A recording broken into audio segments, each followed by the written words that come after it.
وبدماء شهدائنا استجب دعواتنا 10 مرتبه بلند و جلی یا الله.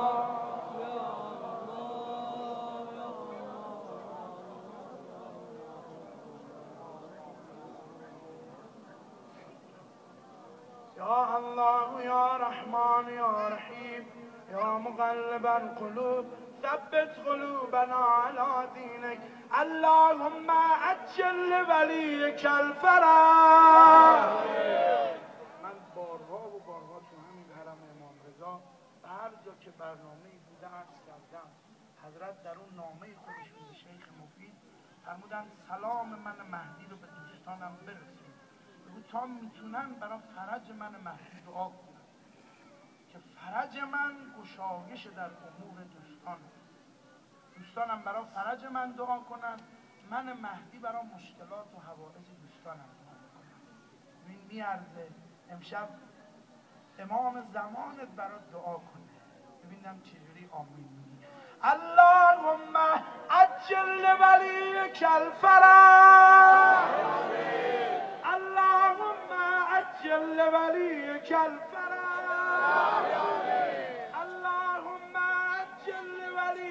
الفرج. اللهم اشف مرضانا.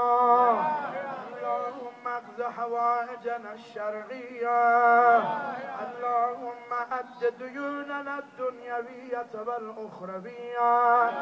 اللهم ارزقنا زيارة الحسين. اللهم ارزقنا شفاعة الحسين. اللهم ارزقنا زيارة المهدي. اللهم ارزقنا شهادة في سبيل المهدی. دستایی که در خونت بلند شد به حق آقامون علی ابن موسی رضا ناامید و خالی برمگردان.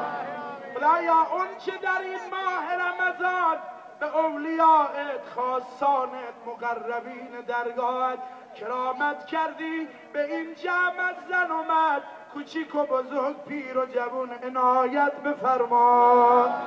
شب اول قبر آقامون مولامون ولی نعمتمون علی ابن موسی رضا علیه السلام را به فریاد هممون برسان.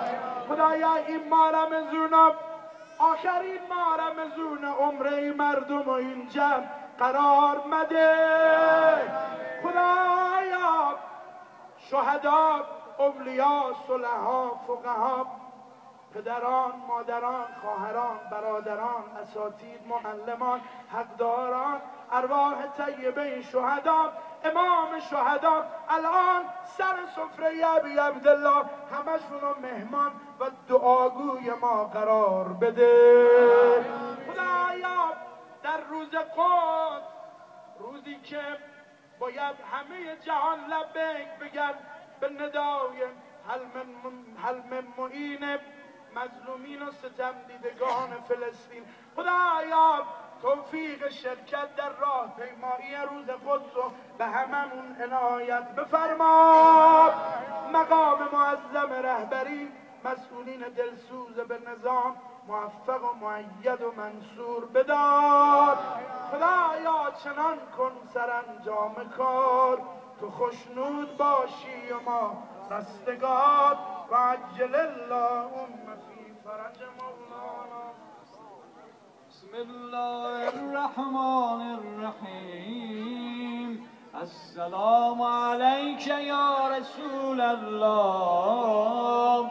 السلام علیک یا امیر المؤمنین.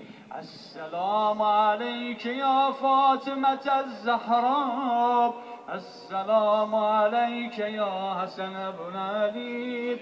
السلام علی الحسین و علی علی بن الحسین و علی محمد بن علی و علی جعفر بن محمد و علی موسی بن جعفر و رحمت الله و برکاته. السلام عليك وصلى الله عليك يا مولاي يا أبا الحسن يا علي بن موسى أيها الرضا عليك آلاف التحية والسلام ورحمة الله وبركاته. السلام عليك يا محمد بن علي السلام عليك يا علي بن محمد السلام عليك يا حسن بن علي السلام عليك يا مولاي يا صاحب الزمان يا خليفة الرحمن يا شريك القرآن صلى الله عليك وعلى آل بيتك الطيبين الطاهرين. السلام عليك يا أبا صالح المهدي ورحمة الله وبركاته. انشاءالله که از همه